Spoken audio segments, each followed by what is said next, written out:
et halvt point. For første gang i mere end 10 år kan anden end René Minkvits kalde sig Danmarks stærkeste mand. Han kommer her. Asbjørn Ertrup Christensen!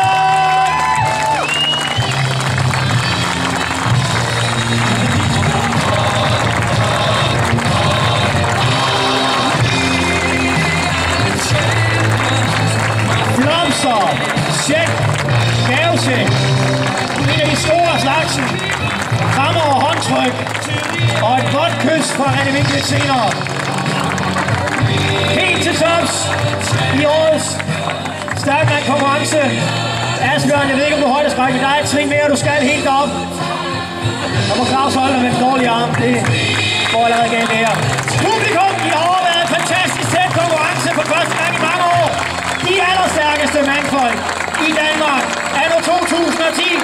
Stort tillykke til Asbjørn Ertrup Christensen i toppen. Og gutter, flexer vi en gang for publikum. Vi ses!